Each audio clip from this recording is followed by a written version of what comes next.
Hey, guys, welcome to Movie Synopsis Recaps. Imagine yourself getting stuck inside a time loop where you get killed every day, over and over again, in the same way every time. Today's story is about a man named Roy Pulver, a retired Delta Force operator who dies every day in the same manner, while being hunted by a group of freaks. To know the full story, tag along with us for the rest of the video. Roy Pulver is a former black ops guy in his 50s who lives in Atlanta. After completing his missions overseas, he wakes up one morning to the sound of a scream from his date last night. He sees a machete-wielding man trying to cut him into pieces. He fights that man and disarms him with ease, and it seems like it's the 150th time the same incident is happening to him. After Roy finishes him, a helicopter armed with a heavy machine gun arrives outside his apartment and starts raining bullets at the apartment. Roy throws a knife at the machine gunner and kills him, but the machine gun keeps firing automatically. While bullets are raining at his apartment, he sits beside his couch and contemplates. Roy was married to an English woman named Gemma before they separated, and he was happy with her. Soon, Lloyd jumps from his fourth-floor apartment down the street before his apartment explodes due to the crash of the helicopter in his apartment. Just before the street, he narrowly escapes an 18-tire large truck by falling on it. Roy explains that he already fell on the road 22 times consecutively and was run through by the truck every time. That's why he knows he can survive being run through by the truck by jumping over it. He then hijacks a sports car from the street and drives away from the area. As soon as he starts driving, he gets pursued by a couple of women, an assassin, and her chauffeur. The woman shoots at him to kill him, and Roy explains that they have been trying to kill him numerous times. Roy then crashes into a bus and dies. This happens every day over and over again. Roy doesn't even know why they all want to kill him or what he has done to deserve such action. Sometimes he manages to kill them back too,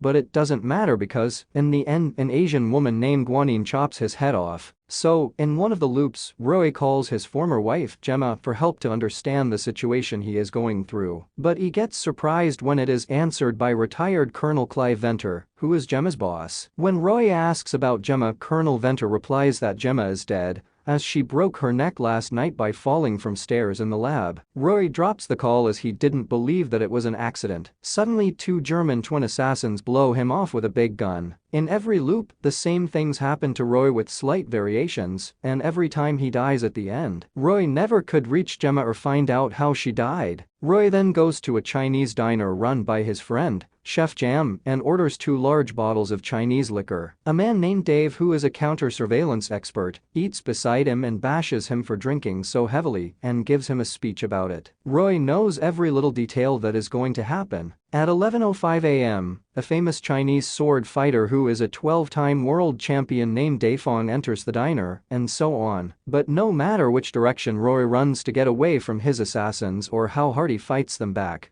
he never stays alive past 12:47 p.m. They always find him within that time and kill him. Roy gets furious as he dies every time, and on top of that, his loved one is already dead. In Roy's mind, it's payback time. Then we can see in the story that before this time loop started, Roy met his former wife, which was only yesterday. But for Roy, it was months ago. Roy was invited by Gemma, who works as a scientist for a private company. When Roy arrives at the lab, she starts taking his measurements, and Roy gives her his resume and inquires about the job. But both of them are unaware of the fact that they were being watched by a secret surveillance camera by Colonel Clive Venter and his head of security Brett. Gemma shows Roy a device that can make time travel possible and can break the barrier of space. She tells Roy the capabilities of this device, which Roy barely understands. Brett interrupts their conversation by informing Gemma that Colonel Clive ordered her to be at his office immediately and reminds her that her lab is a restricted area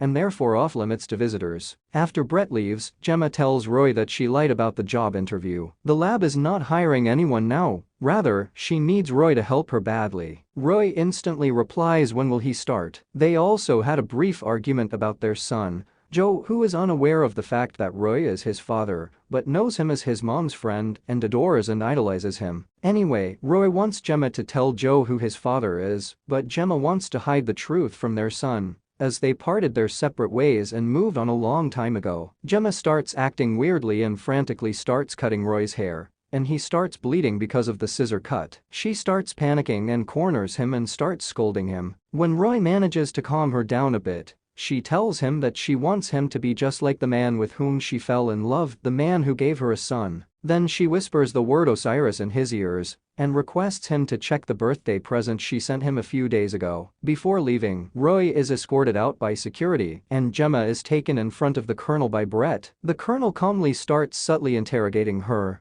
And though Gemma at first starts lying, she soon gets caught and confronted. When he's done with her, he warns her that there would no more be any visitors in the lab and that she should be informed about every development in the lab. Then the Colonel tells Gemma she may take her to leave. When Gemma leaves the office, it looks like she is shaken from the incident. Meanwhile, Roy is in a bar enjoying himself with his date, Alice, who is a dental hygienist and a bartender. When Alice is away for the washroom purpose, the bartender tells Roy that he and Alice will never be in love. Roy asks him why, and she tells him that's because he's still in love with someone else. And it's visible in his eyes. Suddenly, Roy gets a phone call from Gemma at 3 a.m. and she sounds panicked. She urges him to help her, begging him to do what he always does best. She couldn't finish her message though, as Colonel Clive is listening to her conversations when her phone is tapped and jams her signals by turning on an electronic jammer. Colonel Clive orders his henchmen to find her immediately and set people after Roy to track and monitor his movements, and if he becomes a problem for them then ruthlessly eliminate him quickly. As Roy didn't understand the message of Gemma clearly, he ignored the call and takes Alice to his apartment for that night. But after that night, he gets forced to live the life in time loop over and over again. In the next loop, he opens the gift package Gemma sent him as the birthday present and finds out that it is a book and a message that says, "Happy birthday, Roy. May you live your life to the fullest and forward, but remember, time waits for no man."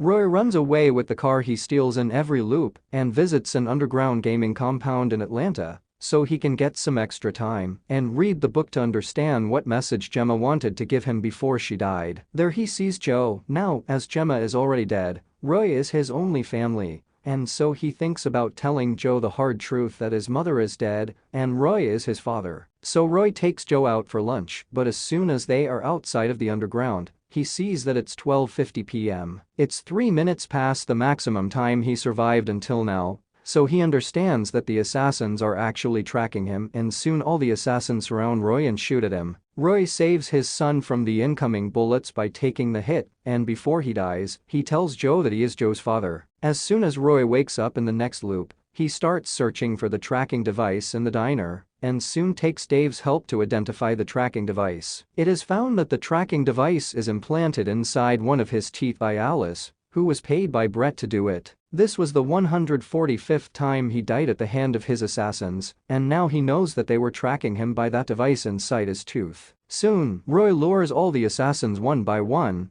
by using the same tracking device and kills them all. Roy assumes that Gemma is dead and she put him in the time loop for a purpose. He just has to figure out what that purpose is. He takes revenge on all the assassins by ruthlessly killing them all and blowing them away with a bomb. He gets a phone call from Brett on one of the assassin's phones and mocks Brett as a lapdog to this. Brett challenges Roy to combat and Roy accepts the challenge and threatens Brett. Roy tries to enter the compound of Dino Lab a couple of times, but every time he gets killed, his lab is heavily guarded, so he improvises and kills one of his assassins who looks similar to him and enters the compound faking his identity. But soon, he gets found out and killed, so Roy takes another attempt in the next loop. This time, he stealthily kills all the security guards on his way to the penthouse in the lab. But as he reaches the penthouse, he meets Guanine, and they fight many times in different loops. But no matter how much firepower Roy spends on her, she always defeats him with her unbelievable skill with the sword. In one of the loops, he meets Colonel Clive for the first time,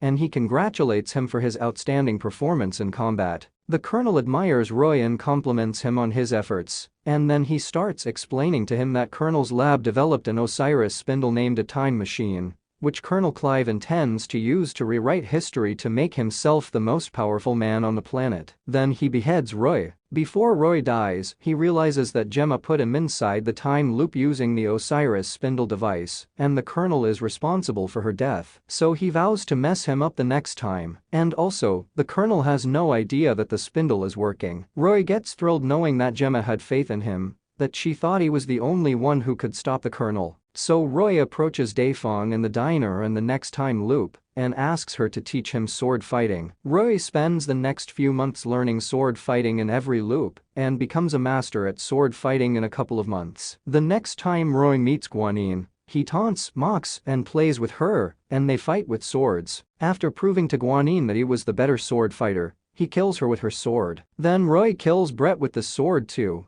But Roy spares the Colonel, as he wants to kill the monster with his bare hands. So they start an unarmed fight, but the Colonel, though an old man with white hair, proves to be a master at hand-to-hand combat. When the Colonel tries to reach for a gun, Roy stabs him with a sword. The Colonel understands that Roy could beat all his adversaries, only because the spindle is activated, and tries to reason with Roy, saying that he can rewrite all of mankind's history without all the tragedies like World War I and World War II. But Roy argues that the past is the past, and it's not worth discussing. Only the future matters. One should learn from past mistakes and move on to better things. The Colonel mocks Roy, saying if he is here in the lab killing him, who is going to protect Joe, as the Colonel already dispatched a unit to kill him. Roy rushes to the spot and finds out that Joe is dead. Out of depression, Roy stops fighting anymore. And in every loop his assassin just kills him in his bed. But soon he shrugs his depression off and decides that he'll spend the rest of the time he has with his son,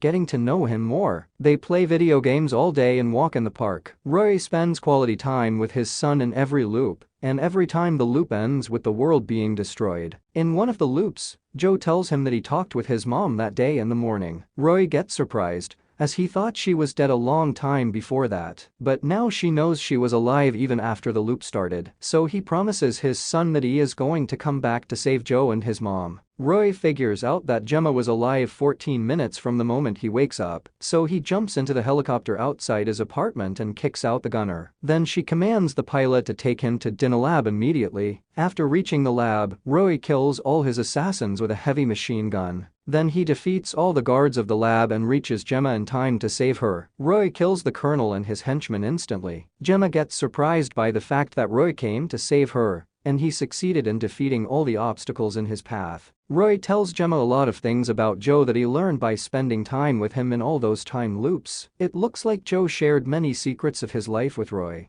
which he was afraid to share with his mom. Roy asks Gemma what can he do to stop the spindle, but Gemma sadly replies that she doesn't know. This whole work was hypothetical, and before Gemma saw Roy, she didn't even know that it works. She tells him that if he walks into the spindle, supposedly it should reset as his DNA is encoded in it, and everything should become normal again. But Gemma warns Roy that if he walks into the spindle, he might cease to exist in reality. Roy replies that to keep Joe and Gemma safe, he is going to take that risk. They depart for the last time by kissing each other, and Gemma tells Roy that she loves him. Roy tells Gemma to wait for him, and Gemma tells Roy she will wait for him. Roy walks into the spindle, and soon his eye colors start changing. Gemma gets shocked by seeing that Roy, by miracle, survives the spindle. That's how Roy dies 300 times and stops the spindle to save his son, the woman he loves, and the whole world from the spindle. Roy is the Osiris.